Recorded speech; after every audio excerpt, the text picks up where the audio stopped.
कुलदीप यादव जिनका डाउनफॉल 2021-2022 में हुआ था, 2023 में इनका ऐसा कमबैक हुआ कि इनका ओडीआई वर्ल्ड कप में नाम आ चुका था। कुलदीप की जब पूरी होप खत्म हो गई थी, जब कमबैक करके इन्होंने पहले ही मैच में 8 विकेट ले लिए और यहाँ पे कुलदीप और चहल की जोड़ी टूट गई और ये कुलचा की जोड़ी यहीं पे टूटी थी। वर्ल्ड कप में जिस बॉलर को इंडिया मेन प्लेयर के तौर पे खिला रही थी, आईपीएल में उसे ड्रॉप कर दिया गया था और यहां से कुलदीप जो अभी तक फास्ट बॉलर थी, ये स्पिनर बन गए और आगे चल के वर्ल्ड बेस्ट स्पिनर बने। एक ऐसा बॉलर जिसने सबसे तेज 50 विकेट लिए हैं ओडीआई के अंदर। कुलदीप इंडिया के ओडीआई के अंदर बेस्ट स्पिनर हैं।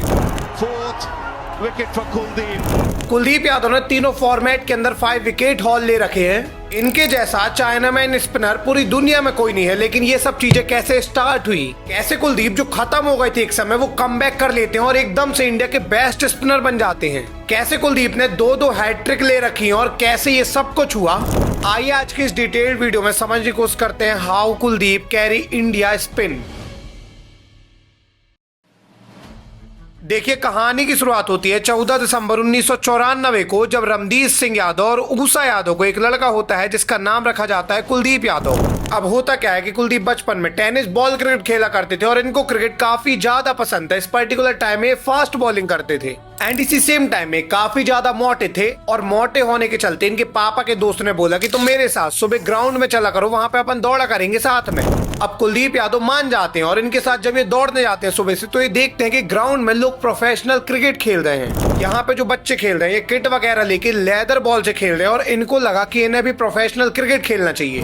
अब कुलदीप घर गए और अपने पापा से बोले कि इन्हें क्रिकेटर बनना है और इन्हें प्रोफेशनल क्रिकेट खेलना है। देखिए, इनके पापा बचपन में खुद क्रिकेट खेले थे और इनको लग रहा था कि ये क्रिकेट आगे खेल सकते हैं अगर अभी से इनको एकेडमी में डाला जाए। तो इनके पापा ने क्या किया कि इनके पापा इनको एकेडमी लेके गए और एकेडमी अच्छी ना होने के कारण ये कानपुर शिफ्ट हो गए। देखिए, कुलदीप जहाँ यूपी में रहते थे, एक नॉर्मल सा गांव था, यहाँ एकेडमी वगैरह नहीं थी, इसलिए कुलदीप को अच्छी एकेडमी मिले इसके लिए इनके पापा सिर्फ कुलदीप यादव के लिए कानपुर शिफ्ट हो गए। कानपुर के अंदर जब इनके पापा कुलदीप को एकेडमी लेके गए तो यहाँ पे जो कोच थे कपिल देव पांडे, इन्होंने कुलदीप को देखा और बताया कि इनकी हाइट जो है ये ज्यादा नहीं हो पाएगी, इसलिए फास्ट बॉलर तो बन ही नहीं पाएंगे। तो कुलदीप को इन्होंने बोला कि आप स्पिन बॉलिंग करो। अब कुलदीप ने जब इनको स्पिन बॉलिंग डाल के दिखाई तो कोच ने देखा कि ये तो चाइना मैन स्पिनर हैं। देखिए, काफी ज्यादा शॉकिंग था क्योंकि 1000 में एक बंदा बस ऐसा होता है जो चाइना मैन बॉलिंग कर पाता और ऐसे में कुलदीप को काफी ज्यादा अपॉर्चुनिटी मिलने वाली थी आगे। अब यदि आपको नहीं पता कि चाइना मैन स्पिनर क्या होता है तो मैं थोड़ा सा आपको बता देता हूँ तो आपको आइडिया लग जाएगा। देखिए, जब कोई भी bowler left arm unorthodox spin ball डालता है या फिर कह लो कि वो रिस्ट से बॉल को इम्पार्ट करता है, अपनी स्पिन जो वो करता है वो रिस्ट से करता है, ना फिर उंगलियों से, ऐसे बॉलर चाइना मैन स्पिनर होते हैं और ऐसे बॉलर को काफी जल्दी मौका मिलता है क्योंकि इनकी बॉल ज्यादा स्पिन होती है।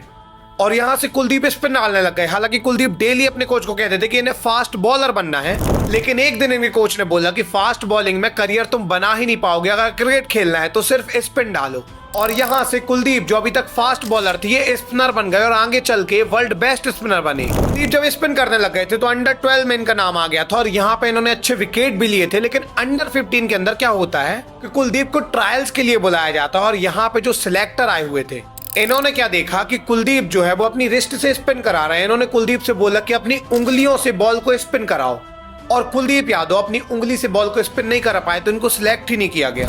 अब इस पॉइंट में गलती सिलेक्टर की थी क्योंकि बॉल कहीं से भी स्पिन हो, अगर बॉल स्पिन हो रही है तो इनको सिलेक्ट करना था, लेकिन कुलदीप को इन्होंने सिलेक्ट नहीं किया। हालांकि इसके 2 साल बाद अंडर 17 में इनका सिलेक्शन हो जाता है क्योंकि स्पिन तो अच्छी कर ही रहे थे और अंडर 17 में अच्छी परफॉर्मेंस की दम पर अंडर 19 में भी इनका नाम आ गया। हालत तो ये हो गई कि 2012 के अंदर इनको मुंबई इंडियंस ने भी खरीद लिया था। हालांकि मुंबई इंडियंस ने इनको मौके नहीं दिए क्योंकि इस समय इनके पास बहुत अच्छे स्पिनर थे, लेकिन इस पर्टिकुलर टाइम में ये डोमेस्टिक में अच्छा परफॉर्म कर रहे थे और ये इंडिया अंडर 19 में आ गए थे और यहाँ पे सबसे ज्यादा विकेट टेकर थे पूरे साल के अंदर। And the first Indian in an ICC under 19. और इसी कमाल की परफॉर्मेंस के चलते 2014 में अंडर 19 वर्ल्ड कप में इनका नाम आ जाता है। अब देखिए, वर्ल्ड कप में जब इनका नाम आया था तो सबको लग रहा था बहुत कमाल का परफॉर्म करेंगे, लेकिन पहले मैच में इनको विकेट ही नहीं मिला। सब लोग इनको ड्रॉप करने की बात करने लगे क्योंकि पहले मैच में विकेट नहीं ले पाए थे। लेकिन पहले मैच में बिना विकेट गए कुलदीप यादव ने अगले मैच में हैट्रिक ले ली। और इसके बाद कुलदीप ने पूरे अंडर 19 वर्ल्ड कप में 6 मैच के अंदर 14 विकेट लिए। ये इंडिया के लिए हाईएस्ट विकेट टेकर बने। और इसी के बाद Vijay Hazare debut, Duleep Trophy debut और फर्स्ट क्लास क्रिकेट में भी इनका डेब्यू हो गया। हालत तो ये हो गई कि 2015 आईपीएल के लिए केकेआर ने 40 लाख में लिया। हालांकि इस पर्टिकुलर टाइम में इनके पास पीयूष चावला वगैरह थे तो इनको मौका तो नहीं मिल पाया। लेकिन 2015 के बाद जब 2016 आया तो यहाँ आईपीएल में 3 मैच बस खेलने के बाद कुलदीप ने 6 विकेट ले लिए। और सबसे कमाल चीज ये थी कि 2016 के अंदर डोमेस्टिक में इन्होंने इतने सारे विकेट लिए थे कि 2017 में इनका टेस्ट डेब्यू हो गया। लेकिन टेस्ट डेब्यू काफी ज्यादा शॉकिंग था, क्योंकि कोई भी प्लेयर का पहले T20I में डेब्यू होता है, फिर ODI, उसके बाद टेस्ट।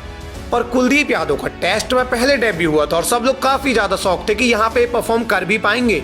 बट कुलदीप यादव ने पहली इनिंग के अंदर ही 4 विकेट ले लिए।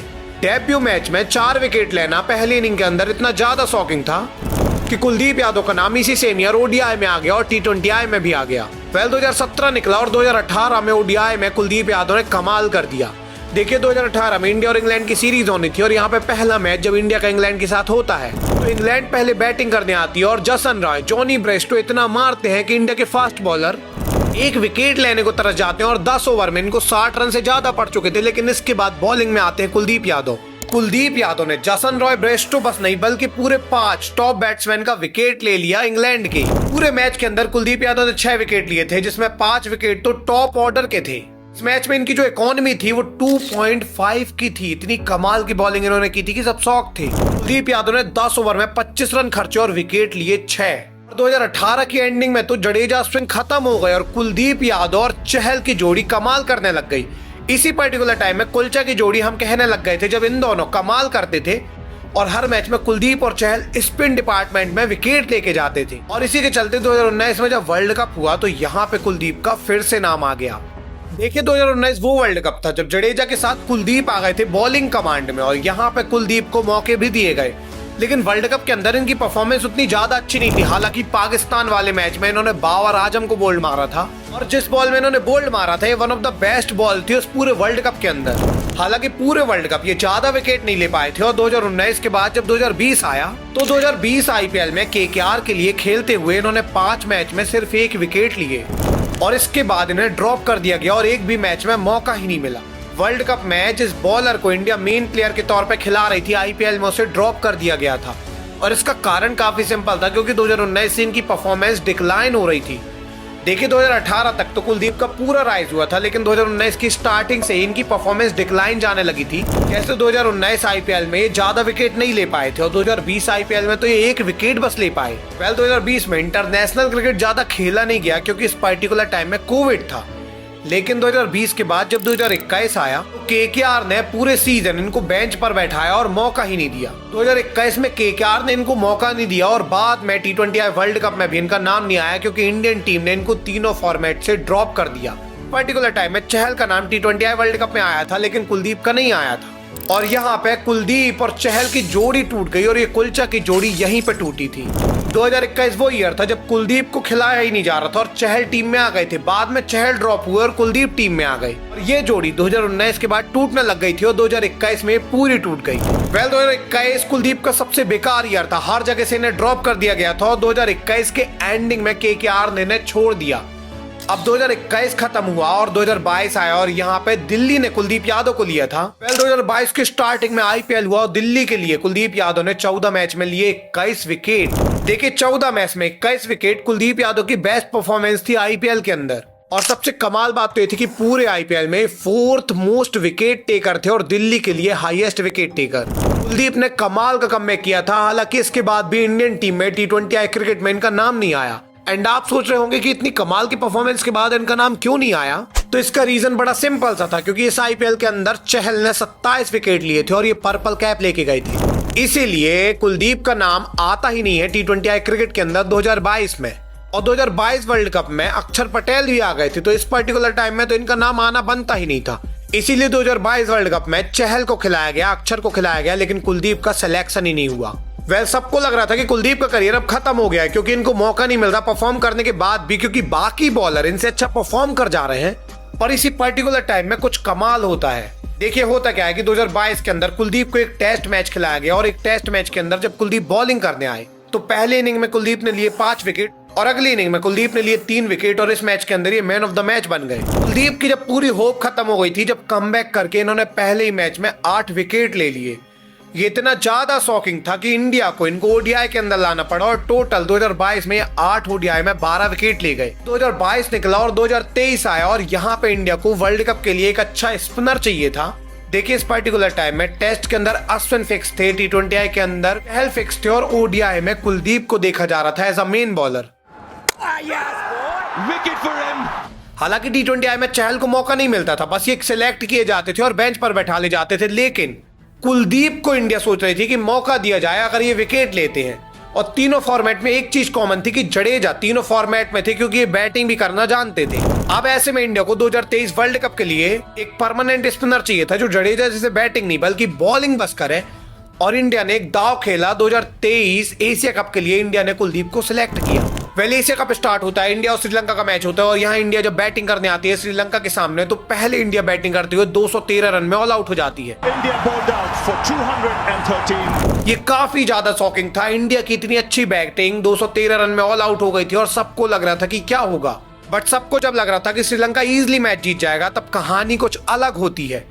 देखिए श्रीलंका जब 214 रन चेस करने आता है तो कुलदीप यादव ने श्रीलंका के विकेट गिराने स्टार्ट किए। कुलदीप ने इनके मिडिल ऑर्डर में असलंका और सदीरा को आउट किया। इसके बाद इनके बॉटम में 2 बोल्ड मारे और टोटल इस मैच के अंदर 4 विकेट लिए। कुलदीप यादव ने पूरे मैच में 9 ओवर के अंदर 43 रन दिए और 4 विकेट लिए और श्रीलंका ये मैच 41 रन से हार गई। बाद में पूरे एशिया कप के अंदर कुलदीप यादव ने 5 मैच में 9 विकेट लिए और ये इंडिया के लिए हाईएस्ट विकेट टेकर थे एज ए स्पिनर। और इसी एशिया कप की कमाल की परफॉर्मेंस की दम पर 2023 वर्ल्ड कप में कुलदीप यादव का नाम आ गया।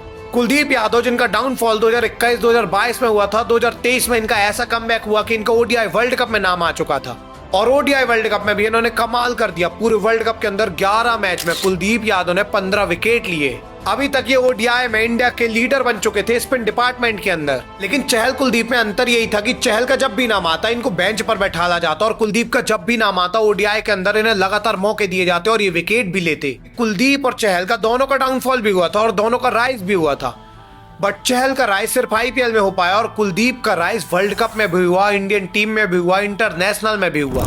इवन 2024 अभी निकल गया है, 2025 चैंपियन ट्रॉफी में भी कुलदीप का नाम आया और यहाँ पे भी कुलदीप परफॉर्म कर रहे हैं। देखिए पूरे 2024 में बहुत कम ओडीआई खेले गए थे, इसलिए हमें कुलदीप देखने को नहीं मिल रहे थे क्योंकि ओडीआई ना के बराबर थे। लेकिन 2025 में जैसे ही ओडीआई वापसी हुई, जैसे ही चैंपियन ट्रॉफी आई, कुलदीप का नाम आया और कुलदीप ने यहाँ 3 विकेट भी लिए सेकेंड मैच के अंदर। अभी जहां अक्षर और जडेजा को टीम इंडिया इसलिए खिला रही है कि बैटिंग में डेप्थ मिल सके, वहीं कुलदीप को टीम इंडिया इसलिए खिला रही है क्योंकि एक परमानेंट स्पिनर यही है। यही वो बॉलर है जो इंडिया को स्पिन में मजबूत बनाता है और परमानेंट इंडिया को स्पिन करके देता है। वैसे इस तरीके से कुलदीप अभी कैरी कर रहे हैं इंडिया की स्पिन बॉलिंग को ओडीआई के अंदर। अब यदि आपको कुलदीप की ये वीडियो पसंद आई है तो चहल की ये वीडियो और चहल की ये डिवोर्स वाली वीडियो, दोनों वीडियो आपको बहुत पसंद आएंगी। देखिएगा जरूर। मिलेंगे किसी अगली वीडियो में, तब तक के लिए धन्यवाद।